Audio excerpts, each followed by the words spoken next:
نحمده ونصلي على رسوله الكريم أما بعد فأعوذ بالله من الشيطان الرجيم بسم الله الرحمن الرحيم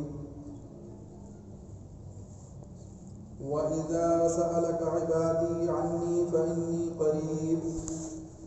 أجيب دعوة الداع إذا دعان فليستجيبوا لي وليؤمنوا بي لعلهم يرشدون وقال الله تبارك وتعالى قل إن كنتم تحبون الله فاتبعوني يحببكم الله ويغفر لكم ذنوبكم والله غفور رحيم قل أطيعوا الله والرسول فإن تولوا فإن الله لا يحب الكافرين. وعن أبي هريرة رضي الله عنه أن رسول الله صلى الله عليه وسلم كان يقول الصلوات الخمس والجمعة إلى الجمعة ورمضان إلى رمضان مكفرات ما بينهن إذا اجتنب الكبائر أو كما قال عليه الصلاة والسلام. میرے انتہائی واجب الاحترام معزز سامعین کرام، اللہ رب العزت کی ذات بہت قدردان ہے۔ اللہ رب العزت اپنے بندوں کو نوازتا ہے اور اپنے بندوں کی خوب قدر کرتا ہے،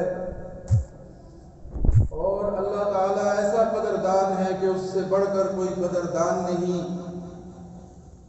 اور جو شخص اللہ کے بھیجے ہوئے مہمان کی قدر کرے تو پھر اللہ تعالیٰ اس کی برکت سے اس کی قدر میں مزید اضافہ فرما دیتے ہیں۔ رمضان المبارک کا عظیم مہینہ اللہ تعالیٰ کا ایک مہمان بن کے ہمارے پاس آیا اور ابھی ہم سے رخصت ہوا، تو جو شخص رمضان کی قدر کرے گا، رمضان کے اندر تقوی اختیار کرے گا، عبادات کے اندر اپنا وقت گزارے گا، اللہ رب العزت کے احکامات کی پابندی کرے گا، اللہ کو راضی کرنے کی کوشش کرے گا، اللہ تعالیٰ کے حکموں پر چلے گا اور رمضان کی قدر کرے گا، تو اس کی برکت سے پورا سال اللہ رب العزت اس کے اعمال میں برکت عطا فرمائیں گے اور اسے تقوی کی دولت نصیب فرمائیں گے۔ تو اللہ تعالیٰ نے ہم پر بڑا احسان کیا کہ ہمیں صحت اور عافیت اور تندرستی کے ساتھ رمضان کا مہینہ گزارنے کی توفیق عطا فرمائی۔ اب یہ مہینہ ہم سے رخصت ہوا، اہل اللہ کا یہ تجربہ اور مشاہدہ ہے کہ انسان جس کیفیت کے ساتھ، جس ترتیب کے ساتھ رمضان کا مہینہ گزارتا ہے تو اللہ رب العزت اسی کیفیت اور اسی روٹین کے ساتھ اس کو پورے سال اعمال صالحہ کی توفیق عطا فرماتے رہتے ہیں۔ جس نے رمضان میں تقوی اختیار کیا، اللہ تعالیٰ کی عبادت کی، اللہ تعالیٰ کی تسبیح اور حمد و ثنا بیان کی، نوافل کی پابندی کی، تہجد میں اٹھا، اوابین کی اہتمام کرتا رہا اور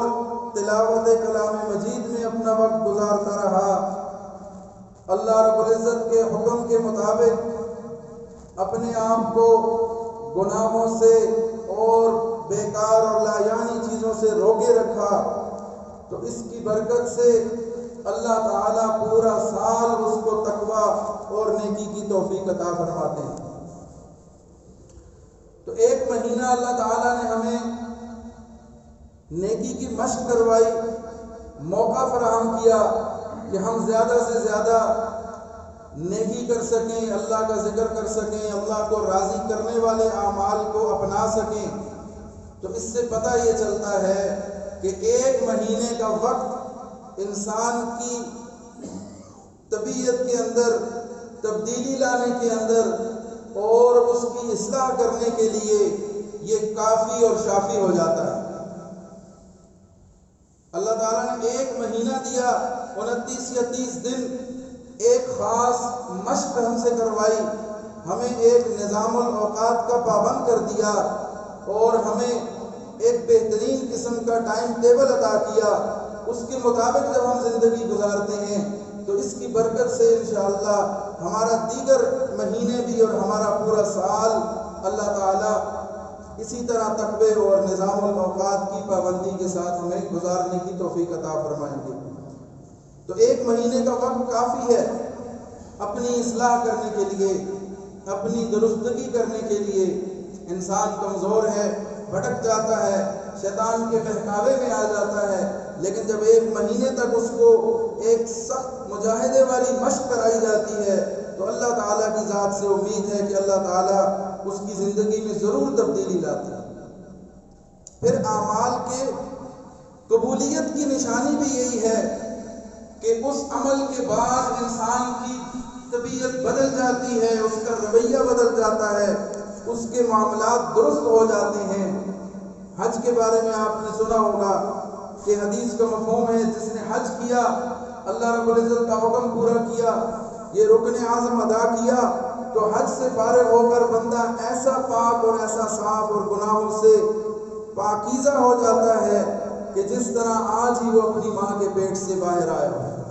آج ہی اس کی پیدائش ہوئی۔ نومولود بچہ جس طرح گناہوں سے پاک ہوتا ہے، جس طرح دیگر برائیوں سے بچتا ہے اور اس کو بھی موقع ہی نہیں ملا، وہ بالکل پاک صاف ہے، اس طرح سے حج کے بعد بھی انسان گناہوں سے پاک اور صاف ہو کے آتا ہے۔ تو علماء یہ فرماتے ہیں کہ کسی کے حج کی قبولیت کو اگر دیکھنا ہو تو اس کے بعد کے اس کے اعمال دیکھے جائیں کہ حج کرنے کے بعد اب اس کی کیا ترتیب ہے اور کیا اس کا رویہ ہے، کیا اس نے اپنے سابقہ روٹین سے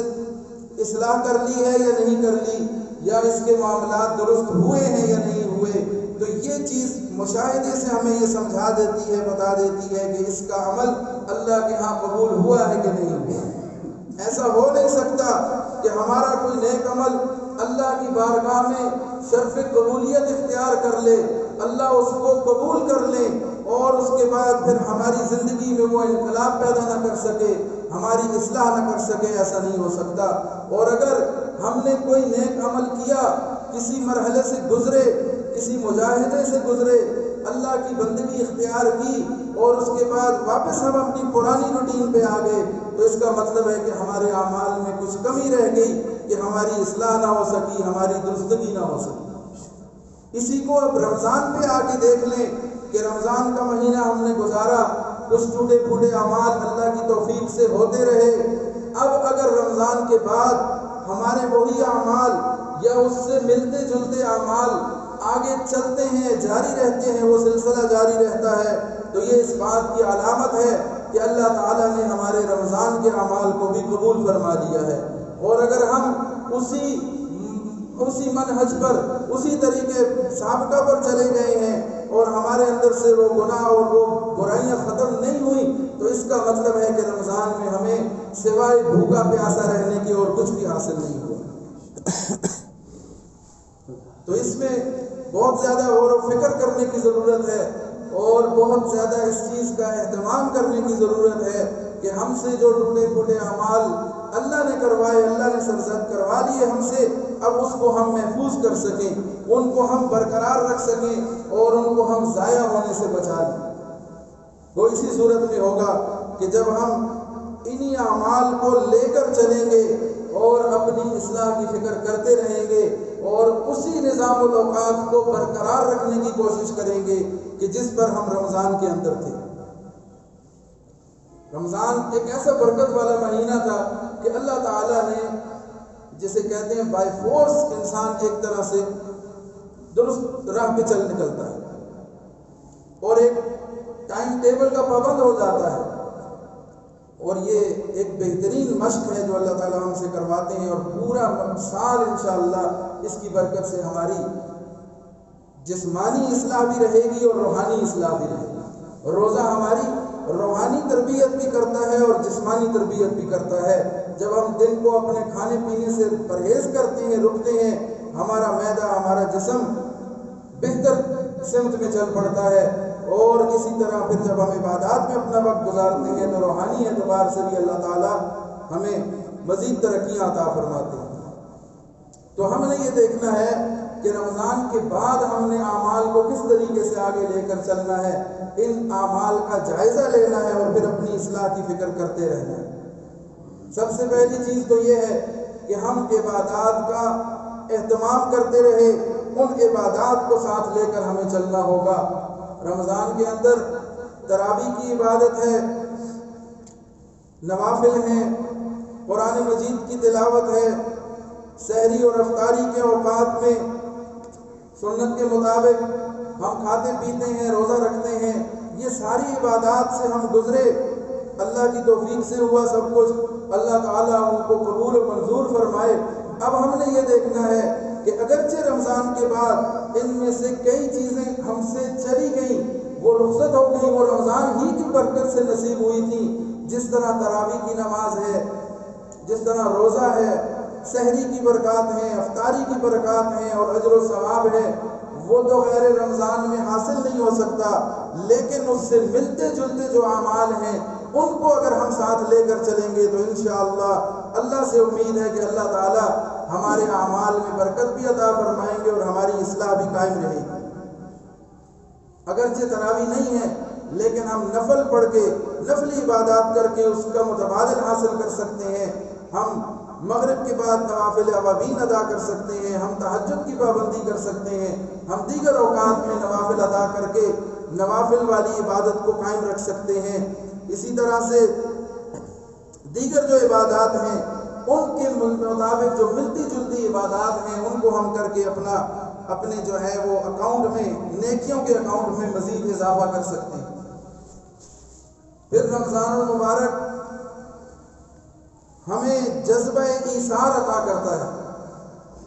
جب ہم بھوکے رہتے ہیں، جب ہم دن بھر پیاسے رہتے ہیں، تو اس کے بھوک اور پیاس کی کیفیت سے گزر کر ہمیں یہ سمجھنے کا بخوبی موقع ملتا ہے کہ بھوک اور پیاس کیا ہوتی ہے، فقر و فاقہ کیا ہوتا ہے۔ عام دنوں میں اس کا احساس نہیں ہوتا، لیکن جب اپنے اوپر بھوک آتی ہے، پیاس آتی ہے، اگرچہ سب کچھ سامنے پڑا ہے، اس کے باوجود ہم بھوک برداشت کر رہے ہیں، تو یہ بھوک اور پیاس برداشت کرنا ہمیں کیا سکھاتا ہے؟ ہمیں دوسروں کا خیال کرنا سکھاتا ہے کہ ذرا سوچو تو صحیح، تم دن بھر کھاتے پیتے ہو، سال بھر اللہ کی نعمتوں کے مزے اڑاتے ہو، ذرا تصور کرو ان لوگوں کا، ان غرباء کا، ان مساکین کا کہ جن کو 2 وقت کی روٹی ہمیشہ میسر نہیں ہوتی، کبھی انہیں ملتا ہے اور کبھی نہیں ملتا، تو ذرا دیکھ لو کہ بھوک کیسی ہوتی ہے اور پیاس کیسی ہوتی ہے۔ ہم جب پڑھتے تھے مدرسے میں تو بعض اوقات ایسا ہوتا کہ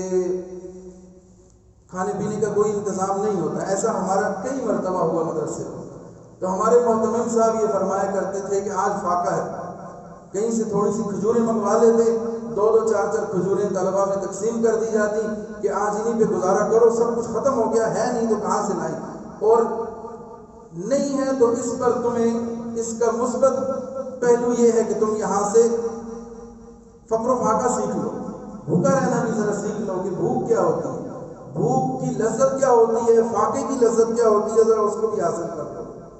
تو کئی مرتبہ اس تجربے سے ہمیں گزارا گیا۔ بعض اوقات یوں بھی کیا گیا کہ سب کچھ موجود ہونے کے باوجود محتمم صاحب یہ فرماتے کہ آج کچھ نہیں پکے گا، آج آپ بھوکا رہیں گے، دن کا کھانا نہیں ملے گا۔ کیوں؟ تاکہ آپ کے اندر یہ بھوک اور پیاس والی شدت سے آپ کو جب دل چاہے گا اور نہیں ملے گا، پھر آپ اللہ کو یاد کریں گے، اللہ سے مانگیں گے، تو اس کی برکت سے اللہ رزق میں بھی اضافہ کریں گے، اپنی نعمتیں بھی ہم پہ نازل کریں گے، آپ کی دعائیں اللہ کے عرش تک پہنچیں گی، آپ کی دل سے نکلی ہوئی دعائیں اللہ قبول بھی کریں گے، اور ہمیں رزق کی فراوانی بھی ہو جائے گی، ساتھ ساتھ آپ کو فقر و فاقے کا لذت اور مزہ بھی آ جائے گا۔ تو رمضان کے مہینے نے ہمیں سکھایا کہ بھوکا پیاسا رہنے کا کیا مزہ ہے، کیا لذت ہے، اور فقر و فاقہ کی کیفیت سے ہمیں گزار کے سمجھایا۔ پھر اسی طرح سے رمضان میں حکم ہے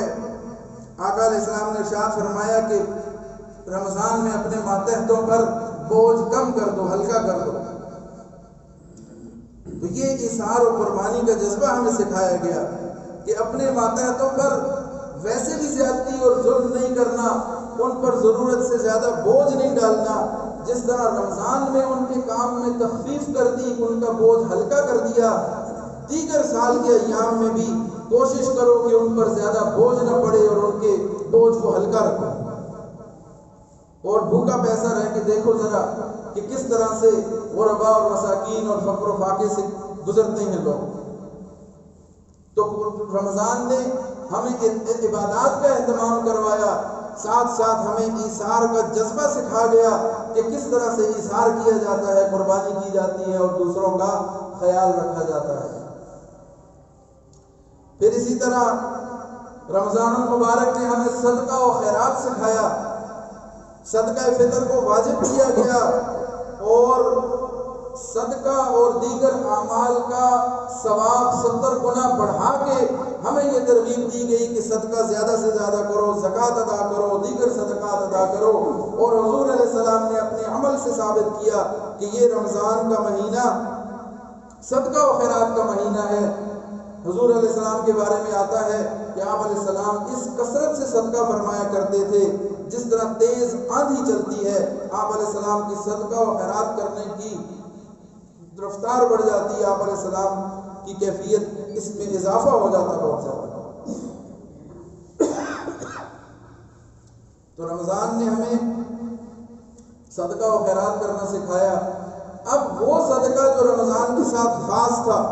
اگرچہ وہ اب نہیں ہے، صدقہ فطر رمضان کے بعد نہیں ہے، لیکن نفلی صدقہ تو ہم دے سکتے ہیں، زکوٰۃ اگر واجب ہے وہ ہم دے سکتے ہیں۔ اس لیے صدقہ و خیرات کی جو کیفیت ہم نے رمضان میں اختیار کی، اپنے ہاتھ کو کھول کے رکھا، لوگوں پر خرچ کیا، نیکی کے کاموں میں خرچ کیا، تو اسی کیفیت کو ہم جاری رکھیں اور دیگر ایام میں بھی صدقہ دیتے رہیں اور اس کے فوائد حاصل کرتے رہیں۔ صدقہ کا سب سے بڑا فائدہ یہ ہے کہ یہ اللہ کی طرف سے نازل ہونے والی بلاؤں کو، مصیبتوں کو، عذاب کو ڈال دیتا ہے۔ الصدقۃ ترد البلاء، صدقہ بلاؤں کو ڈالتا ہے۔ تو ہم اپنے نفع کے لیے، اپنے فائدے کے لیے بھی اگر صدقہ دیں گے تو اس پر بھی ہمیں صدقے کا ثواب بھی ملے گا، ہمارا اپنا فائدہ بھی ہو جائے گا۔ ہمارے اوپر سے تنگی، مشکلات، مصائب، عذاب، اللہ کا غصہ، اللہ کی طرف سے آنے والی پریشانیاں، وہ سب ٹل جائیں گی۔ کس کی برکت سے؟ صدقہ ادا کرنے کی برکت سے۔ تو رمضان نے ہمیں صدقہ و خیرات سکھایا۔ اس کیفیت کو، اس خوبی کو لے کر بھی ہم نے ساتھ ساتھ چلنا ہے۔ یہ اعمال صرف رمضان تک خاص نہیں تھے، ہم نے دیگر سال کے ایام میں بھی انہی اعمال کو لے کر چلنا ہے انشاءاللہ۔ اللہ نے ہمیں ایک مہینہ مشق کروا کے سکھا دیا کہ یہ اعمال ہیں، ان اعمال کے ساتھ زندگی گزارنا تمہارے لیے آسان ہو جائے گا۔ ایک مہینہ تمہیں یہ کروائے جائیں گے اعمال، اور اس کے بعد تمہیں آزاد چھوڑ دیا جائے گا، پھر تم خود ان کو کرتے رہو گے۔ تو میں نے پہلے عرض کیا کہ ہمارے اعمال کی قبولیت کی سب سے بڑی نشانی یہ ہوگی کہ ہم ان اعمال کو چلتے رہیں گے ان کے ساتھ اور ان کو ادا کرتے رہیں گے۔ یہ سب سے بڑی علامت ہوتی ہے کسی عمل کے قبول ہونے کی کہ اللہ اس کی توفیق دیتے رہتے ہیں اور انسان وہ کام آگے بھی کرتا رہتا ہے۔ تو ایثار و قربانی سکھائی رمضان نے، عبادات کا اہتمام سکھایا اور صدقہ و خیرات سکھایا۔ اس کے ساتھ ساتھ رمضان المبارک نے ہمیں نظام الاوقات کا پابند کر دیا، ایک خاص ٹائم ٹیبل عطا کیا کہ اس وقت تم نے اٹھنا ہے، کھانا پینا ہے اور اس وقت سے پہلے ختم کرنا ہے، پھر اس کے بعد نماز ادا کرنی ہے، اور شام کو تم نے ایک خاص وقت سے پہلے سب کچھ موجود ہے، لے سکتے ہو لیکن نہیں لوگے، روک دیا ہمیں اور اس وقت کا پابند کر دیا کہ جب افطار کا وقت ہوگا، اذان ہو جائے گی، مغرب کا وقت ہو جائے گا، سورج غروب ہو جائے گا، اس کے بعد تم کھا سکتے، اس سے پہلے نہیں کھا سکتے۔ پھر عشاء کی تیاری کرو گے اور تراویح کی نماز ادا کرو گے۔ تو یہ ایک خاص قسم کا ٹائم ٹیبل اللہ نے اس رمضان کے مہینے میں ہمیں عطا کر کے یہ سمجھا دیا کہ کس طرح سے اپنے اوقات کو پابند کرنا ہے، کس طرح سے اپنے اوقات کو محفوظ کرنا ہے۔ آج ہمارے اندر سب سے بڑی خامی یہ ہے کہ ہم اپنے اوقات کو ضائع کرتے ہیں، وقت کی قدر ہی کوئی نہیں۔ یہ وقت اتنی قیمتی چیز ہے کہ جس کی قدر کر کے لوگوں نے دنیا میں بڑے بڑے نام کمائے، کارنامے سر انجام دیے، اور یہ وہ وقت ہی ہے کہ جس کو برباد کر کے بڑے بڑے باصلاحیت لوگوں نے اپنے آپ کو ضائع کر دیا۔ وقت کی قدر جو نہیں کرتا وہ بہت نقصان اٹھاتا ہے، اور جس نے وقت کی قدر کی، وقت کی قیمت کو پہچان لیا، تو وہ پھر بہت آگے تک جاتا ہے۔ پھر وقت میں اللہ برکت بھی دیتے ہیں، لیکن جو وقت کو ضائع کرتا ہے وہ اپنا بہت بڑا نقصان کرتا ہے، اور جب وقت اسے ضائع کرتا ہے تو پھر اس کو سنبھلنے کا موقع نہیں ملتا، پھر سوائے اس کے پاس پچھتاوے اور رونے دھونے کے کچھ نہیں بچتا۔ زندگی مختصر ہے، وقت مختصر ہے، اور اس وقت کو جو کام میں لائے گا وہ اپنی زندگی بھی سنوارے گا، اپنی دنیا بھی سنوار لے گا، اور آخرت کے لیے بھی کچھ ذخیرہ کر لے گا۔ اور جس نے وقت کی قدر نہ کی اس نے اپنی دنیا بھی برباد کی، اور آخرت میں پھر اس کے پاس کچھ بھی نہیں بچے،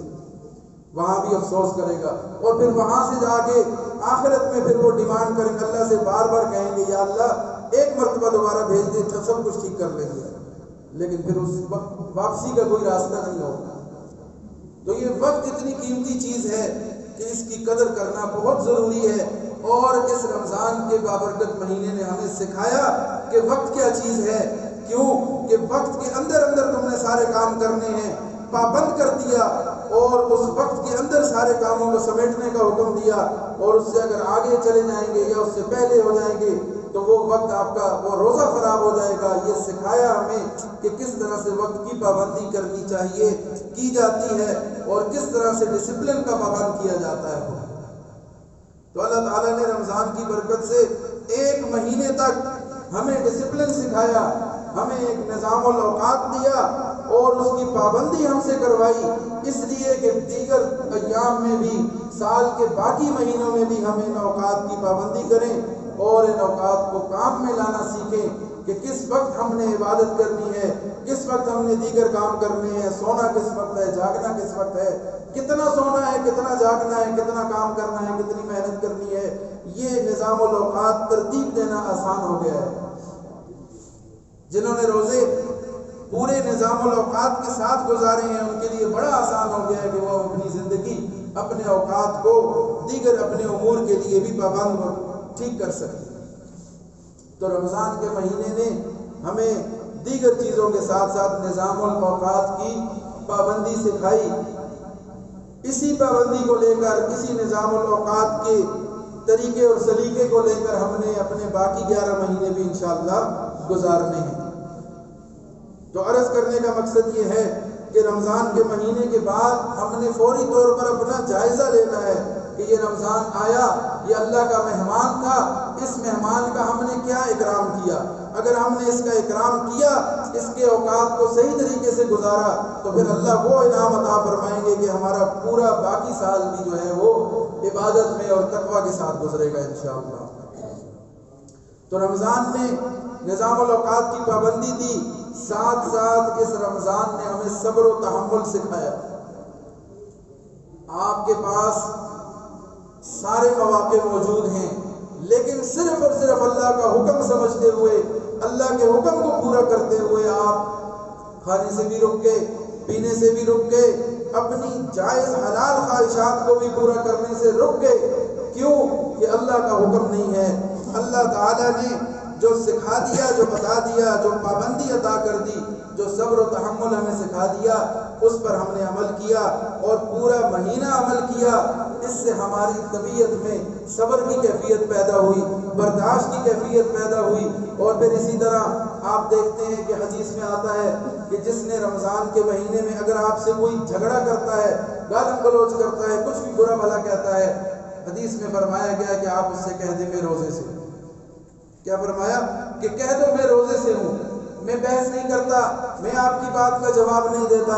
میں آپ سے نہیں الجھتا، میں آپ سے مقابلہ نہیں کرتا، اس لیے کہ میں تو اللہ کا پابند ہوں، اللہ کے حکم کا پابند ہوں۔ اللہ نے مجھے روزہ عطا کیا، روزے کی توفیق دی، اب میں روزہ رکھ کے مناسب نہیں کہ میں آپ کی باتوں کا جواب دوں یا آپ کی کسی بات کی طرف توجہ کروں۔ تو رمضان نے ہمیں سکھایا، روزے نے ہمیں سکھایا کہ برداشت کرنا ہے، صبر کا مظاہرہ کرنا ہے۔ آج اس سے بھی ہمارا جو ہے دامن خالی ہے، الا ماشاء اللہ۔ بہت کم ایسے لوگ ہیں کہ جو اپنے غصے پر، اپنے جذبات پر قابو پانا سیکھتے ہیں یا قابو پانے کی صلاحیت رکھتے ہیں۔ ہم میں سے اکثر افراد جو ہیں وہ، اللہ معاف فرمائے، کہ برداشت والی تو کیفیت بھی ختم ہوتی جا رہی ہے۔ معاشرے کے اندر سے یہ عدم برداشت نے قتل و غارت گری کو اضافہ دیا، لوٹ مار اور پتہ نہیں کیا کیا ساری برائیاں۔ اس کی بنیادی وجہ کیا ہے کہ برداشت نہیں ہے، حوصلہ نہیں ہے، بات ہی نہیں سن سکتے کسی کی، کسی کو برداشت ہی نہیں کر سکتے۔ تو رمضان نے ہمیں کیا سکھایا؟ صبر کرنا ہے، تحمل کا مظاہرہ کرنا ہے اور برداشت کا مظاہرہ کرنا ہے۔ پھر اسی طرح سے رمضان نے ہمیں تقویٰ کی دولت نصیب فرمائی، تقویٰ سکھایا، گناہوں سے بچنا سکھایا اور ہمیں پابند کیا کہ آپ نے روزے کی حالت میں کسی گناہ کے قریب نہیں جانا، اس لیے کہ اگر آپ گناہوں سے نہیں بچتے، اگر آپ اپنے آپ کو گناہوں سے بچنے کا پابند نہیں کرتے تو پھر آپ کا بھوکا پیاسا رہنے کا اللہ کو کوئی فائدہ نہیں ہے۔ اللہ کو کوئی آپ سے طلب نہیں ہے کہ آپ بھوکے پیاسے رہیں، اللہ کو اس سے کیا فرق پڑے گا؟ اللہ تو چاہتا ہے تم تقویٰ اختیار کرو، تم گناہوں سے بچو، تم اللہ کی بندگی اختیار کرو، اپنی اصلاح کر لو، سیدھے راستے پہ آ جاؤ۔ اللہ تمہیں بھوکا پیاسا رکھ کے نہیں اسے کوئی فائدہ ہوگا۔ اگر تم تقویٰ اختیار نہیں کرو گے تو پھر تمہارا بھوکا پیاسا رہنے کا کوئی فائدہ نہیں۔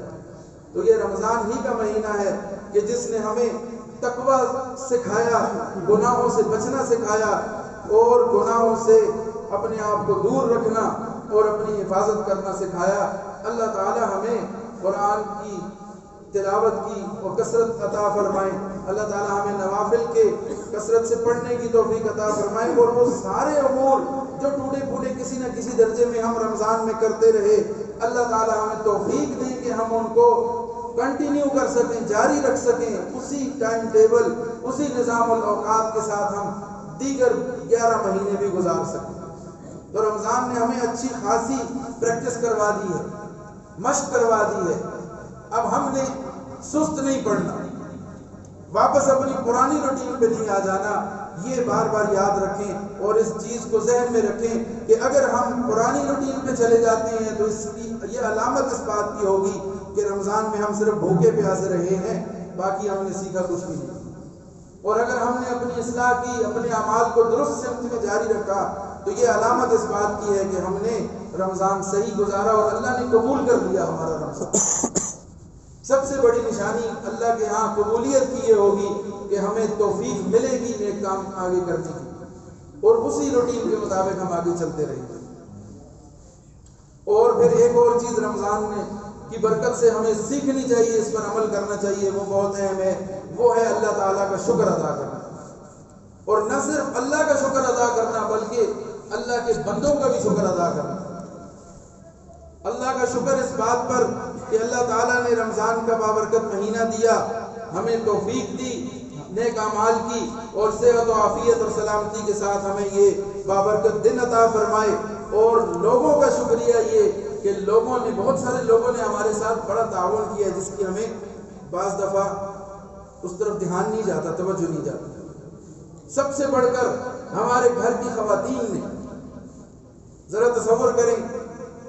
کہ انہوں نے کتنی مشقت کی، کتنی پابندی کی اور کتنا ہمارا خیال رکھا اور کس طریقے سے انہوں نے ہماری خدمت کی اور ہمیں اس قابل کیا کہ ہم روزے رکھ سکیں۔ ہم سوئے ہوتے ہیں سحری میں دیر تو بہت جلدی اٹھ کے ہماری مائیں بہنیں ساری تیاری کر کے ہم تک صرف جگاتے ہیں کہ بس یہ تیار ہے آگے کھا لو، پھر بھی ہم سستی کرتے ہیں۔ اور افطاری کے وقت عصر کے بعد سے لے کے وہ لگے ہوئے ہیں اپنی محنت میں، کام میں، اور ہم نے صرف جا کے دسترخوان پہ بیٹھنا ہے۔ تو ان کی خدمات کو بھی ہم نے سمجھنا ہے، ان کی حوصلہ افزائی کرنی ہے، کم سے کم ایک مرتبہ ان سے کہہ دینا ہے کہ آپ کا شکریہ۔ اللہ کا بھی شکر ادا کرنا ہے، اللہ کی مخلوق کا بھی شکر ادا کرنا ہے کہ جس مخلوق نے ہمیں اس قابل کیا کہ ہم روزے دار بنے، ہم آسانی کے ساتھ اپنے امور انجام دیتے رہے، اگر ہمیں خود سارا کچھ مینج کرنا پڑتا تو کتنی مصیبت پڑ جاتی۔ کچھ روزے ہم نے گزارے ہیں بغیر مستورات کے، میں اپنی بات عرض کر رہا ہوں، اس رمضان میں شروع میں کچھ روزے ہم نے اپنے سر پہ رکھے ہیں اور کھولے ہیں، وہ ہمیں پتہ چل گیا کہ کتنی محنت کرنی پڑتی ہے اور کتنی مشقت ہوتی ہے۔ تو جب کوئی نعمت نہیں ہوتی، وہ چیز نہیں ہوتی، تو اس وقت اس کا احساس ہوتا ہے کہ واقعی یہ اس کا فلاں کا تو بڑا کردار تھا ہمارے سہولت میں، ہماری آسانی میں۔ تو ان کا بھی ہمیں خیال کرنا ہے اور شکریہ ادا کرنا ہے، اور ساتھ ساتھ ہم نے علماء کرام کا، مولویوں کا، حفاظ کا، قراء کا بھی شکریہ ادا کرنا ہے کہ جنہوں نے رمضان ہمارا بابرکت بنایا، ہمیں قرآن سنایا، ہمیں حدیث کا درس دیا، قرآن کا درس دیا، ہماری نمازوں کی پابندی کی۔ ہم آتے تھے مسجد میں، آگے سارے انتظامات موجود ہوتے تھے، تو دنیاوی اعتبار سے خواتین نے ہمارا ساتھ دیا، دینی اور روحانی اعتبار سے علماء اور طلباء اور حفاظ نے ہمارے اعمال کو درست کیا اور ہمارے اعمال کو بہتر کرنے کا ذریعہ بنے۔ تو ان سب کا بھی ہم نے شکر ادا کرنا ہے، شکریہ ادا کرنا ہے۔ اگر اللہ تعالیٰ کو شکر کی خصوصیت، کیفیت بڑی پسند ہے، جب انسان شکر ادا کرتا ہے تو اللہ تعالیٰ پھر اس کی نعمتوں میں اضافہ کر دیتے ہیں اور وہ نعمتیں بار بار عطا کرتے ہیں۔ لَإِن شَكَرْتُمْ لَأَزِيدَنَّكُمْ لَأَزِيدَنَّكُمْ، ضرور میں ضرور میں اضافہ کروں گا۔ شرط کیا ہے؟ لَإِن شَكَرْتُمْ، شکر ادا کرو گے، اللہ کا شکریہ ادا کرو گے، شکر گزار بنو گے، لَأَزِيدَنَّكُمْ، میں ان نعمتوں کو ضرور بڑھا دوں گا۔ تو رمضان کی نعمت اللہ نے دی تو اللہ اس کو ایسے بڑھائے گا کہ وہی اعمال ہمیں توفیق مل جائے گی، باقی 11 مہینے بھی ہم کرتے رہیں گے اور تقوی کی راہ پہ چلتے رہیں گے۔ اللہ تعالی ہمیں اعمال صالحہ کی توفیق عطا فرمائے اور اللہ تعالی ہماری اصلاح فرما دے، اللہ تعالی ہمارے لیے نیک کام کرنے آسان فرمائے، اللہ تعالی ہماری حاضری کو قبول و منظور فرمائے۔ وآخر دعوانا ان الحمد للہ رب العالمین۔ سنت